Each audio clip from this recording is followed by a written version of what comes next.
Diz assim a Bíblia, Isaías 55, versículo 6: buscai o Senhor enquanto se pode achar, invocai-o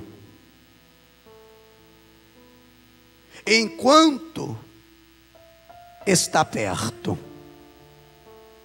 Buscai o Senhor enquanto se pode achar, e invocai-o enquanto Ele está perto. Se Ele está dizendo enquanto se pode achar, enquanto Ele está perto, é porque isso não dura para sempre.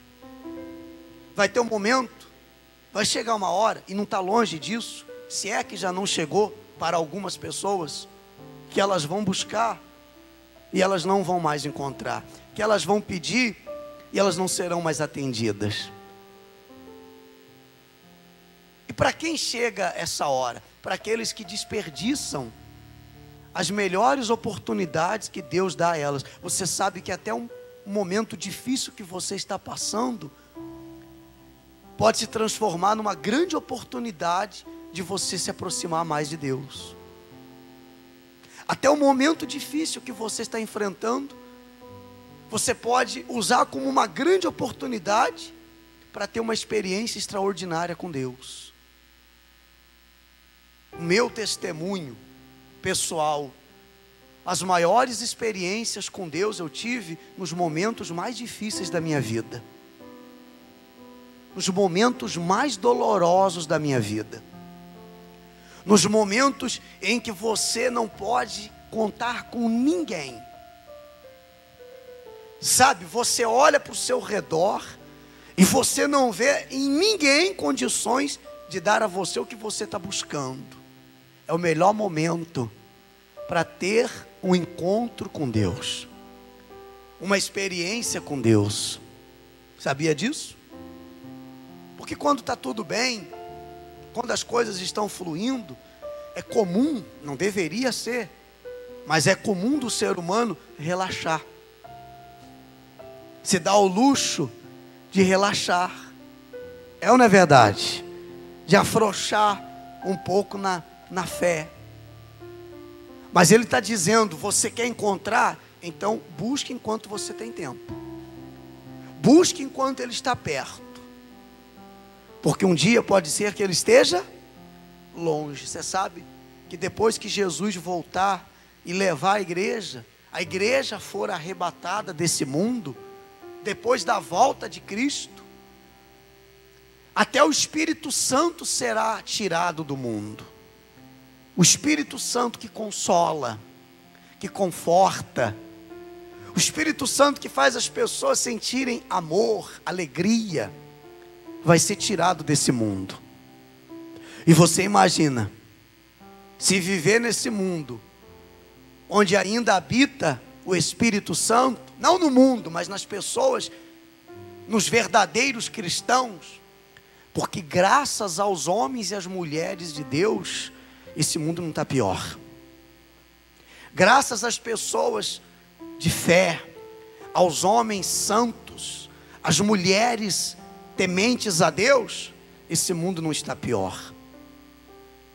Graças a Ló, sobrinho de Abraão, que Deus segurou um pouco mais para destruir Sodoma e Gomorra. Só não destruiu Sodoma e Gomorra mais cedo, porque tinha um justo lá. Eu vou dizer uma coisa para você. Tem pessoas da sua família, até amigos seus, que você já orou por eles, que você já pediu por eles, que eles nem sabem. E Deus acabou livrando eles de tragédias, de coisas horríveis, que o diabo queria fazer na vida deles, e não fez, por causa da sua fé. Você sabia disso? Por causa da sua oração. Talvez você não faz ideia quão poderoso é você ter intimidade com Deus, ter vida com Deus, buscar a Ele, aproveitar essa oportunidade em relação aos seus familiares que criticam quando você vem, que zombam quando você vem, que dizem que o pastor está fazendo da sua cabeça. Mas é normal isso. Já virou uma coisa rotineira você ouvir críticas da sua fé, sim ou não? Mas você não faz ideia que por causa de você ter buscado esse Deus, ter se aproximado dele a cada dia, você tem feito com que desgraças piores dessas que já estão acontecendo venham a acontecer. E há quem diga ainda que Deus não ouve ela, que Deus não atende ela. Quantas desgraças nós vemos aí todo dia, toda hora, na família, creche inteira sendo incendiada, criança morrendo queimada, o sujeito que sobe num edifício e metralha todo mundo. A Bíblia diz: o mundo jaz no maligno. As pessoas perguntam: onde está Deus, que não faz nada? Já ouvi isso. Por que Deus não se compadece? Poxa, se Deus realmente existisse, por que Ele não livraria essas crianças? Por que Ele não livraria essas pessoas? Mas Ele está aqui. Ele disse: vinde a mim. Não é Ele que vai até você. Ele disse: tornai-vos para mim, e eu me tornarei para vós outros. Ele deu um livre-arbítrio. Eu duvido Satanás tocar na vida daquele cuja vida está no altar de Deus, está nas mãos de Deus. É o Salmo 91. O que habita no esconderijo do Altíssimo, mal nenhum te sucederá, praga nenhuma chegará à sua tenda. Quem conhece a palavra? Pois é. Ou aquilo ali está ali só para bonito? Negativo. É uma promessa. Você habita no esconderijo do Altíssimo, você tem buscado, tem levado ele a sério, o mal não vai poder tocar mais em você. O que eu tenho que fazer, pastor, para me aproximar de Deus? Porque eu pensei que eu estava com Deus. Eu pensei que Deus estava comigo, até que viesse essa tragédia, até que acontecesse isso aqui, até que aquilo ali desse tudo errado. Até ali eu pensei que Deus estava comigo. Lá em 2 Crônicas 15, a Bíblia diz assim: o Senhor está convosco, enquanto vós estáis com Ele. Se o deixardes, vos deixará.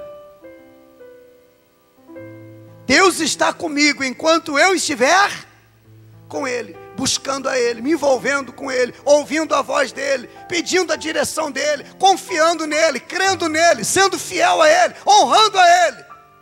Eu parei de honrar, eu parei de ser fiel, eu parei de buscar, eu deixei, eu abandonei. Se o deixardes, vos deixará, disse o profeta. Então, vamos ler de novo o versículo. Buscai o Senhor enquanto se pode achar, invocai-o enquanto Ele está o quê? Perto. Aí vem o versículo 7. Deixe o perverso o seu caminho, o iníquo os seus pensamentos. Converta-se ao Senhor, que se compadecerá dele, e volte-se para o nosso Deus, porque é rico em quê? Em que, gente? Em perdoar. No que Deus é rico? A Bíblia diz que Ele é dono de todo o ouro e de toda a prata. Mas quando fala da riqueza dele, fala que Ele é rico em quê? Porque não tem riqueza maior que você possa receber do que o perdão de Deus. Quem concorda? Não tem coisa mais extraordinária do que você poder andar de cabeça erguida. Eu estava vendo um depoimento de um deputado, Tiririca, que renunciou ao cargo dele hoje. Aí eu vi um depoimento dele, estava assistindo ali ao vivo. Ele falando que eu estou saindo, mas eu estou saindo de cabeça erguida, porque eu não roubei ninguém, eu não desviei verba pública nenhuma. Do jeito que eu entrei, eu estou saindo de cabeça erguida. Ele disse assim, ao contrário da maioria dos senhores que estão aqui, que para ir para o aeroporto, para pegar o avião, para viajar, tem que ir disfarçado, porque não tem coragem nem de andar de cabeça erguida. Aí me veio na cabeça o seguinte: e diante de Deus existem muitas pessoas assim também, que elas não conseguem mais andar o quê? De cabeça erguida. Elas vivem se sentindo oprimidas, culpadas, se culpando, quando não é Satanás que condena elas, que culpa elas, elas se condenam. Por isso a coisa mais extraordinária que existe, porque para eles só tem um jeito, eles pegar e devolver tudo o que roubou, que nem fez Zaqueu. Porque isso acontece desde o passado, já isso que a gente está vendo hoje, desde Zaqueu. Só tem um jeito, devolver tudo que roubou, se consertar e voltar a fazer a coisa certa. Diante de Deus não é diferente. Quando a pessoa confessa, se arrepende, quando o iníquo abandona os seus maus caminhos, o sangue do Senhor Jesus vem e lava, vem e limpa a sujeira, a malícia, a imundícia, a maldade. Porque a pessoa, quando ela está se sentindo culpada diante de Deus, ela não consegue levantar a cabeça, ela não consegue andar de cabeça erguida. Deixa marcado aí, não sei se você vai conseguir achar, Oséias capítulo 14, no versículo 1, ele diz assim: volta, ó Israel. Israel é o povo de Deus. Volta, ó Israel. Quando que a pessoa tem que voltar? Quando que a pessoa tem que voltar? Quando ela já foi. Então ele está falando com pessoas que um dia já estiveram na presença dele, que um dia já estavam com ele, fazendo a vontade dele, e foram fazendo o que, pessoal? Se afastando dele.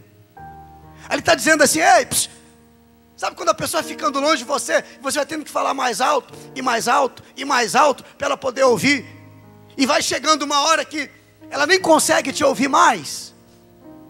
E exatamente essa cena que nós vemos na vida de muitas pessoas. Ela vai se afastando por causa das suas coisas, por causa do seu jeito de pensar. Não, mas eu penso assim, eu acho assim, o pastor prega desse jeito, mas eu penso assim. O que você pensa, o que eu penso, o que a senhora acha, o que eu acho, não muda nada do que Deus pensa, do que Deus acha. Aí ela vai se afastando: não, mas eu não gostei daquilo, mas eu não gostei daquilo outro, ó. E aí Deus, que estava falando com ela, guiando ela, orientando ela, já não vai sendo mais ouvido. Aí Deus tem que gritar. Eu sei que você está entendendo o que eu quero dizer. Não é que ele esteja gritando, mas essa é a sensação que dá para a gente, que a pessoa acaba se afastando tanto, que quando Deus quer falar com ela, ela não consegue mais. Ele diz: volta, ó Israel, volta, ô Joana, volta, ô Antônio, volta, ô Carlos, para o Senhor teu Deus. Olha lá. Porque pelos teus pecados estás o quê? Caído.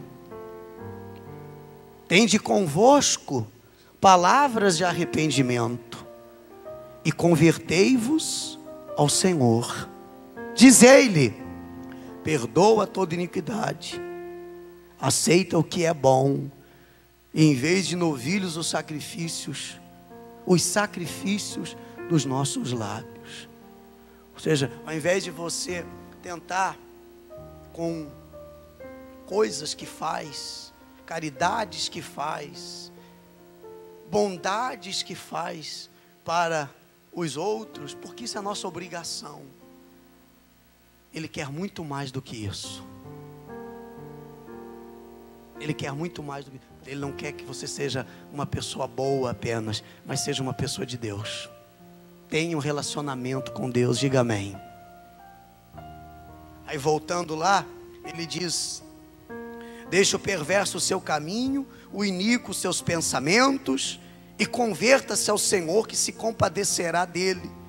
E volte para o nosso Deus, porque é rico em perdoar. Olha o versículo 8 que eu acabei de falar para vocês.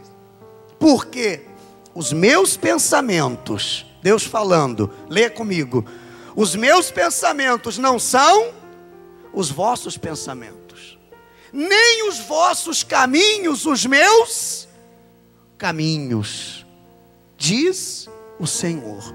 Porque assim como os céus são mais altos que a terra, assim são os meus caminhos mais altos do que os vossos caminhos, e os meus pensamentos mais altos do que os vossos pensamentos. Não é como eu penso, como eu acho, como eu quero, porque Ele está dizendo: os seus pensamentos não são como os meus, seus caminhos não são como os meus. Assim como o céu é mais alto que a terra, os meus pensamentos são mais altos que os seus. A gente entende tão pouco daquilo que Deus quer fazer na nossa vida, que às vezes por causa de atitudes precipitadas jogamos tudo fora. Amém? O pensamento dele, a vontade dele, o desejo dele é fazer tudo isso aqui, ó. Mais de 8.000 promessas se cumprir na sua vida, para que através da sua vida transformada, o nome dele venha a ser exaltado.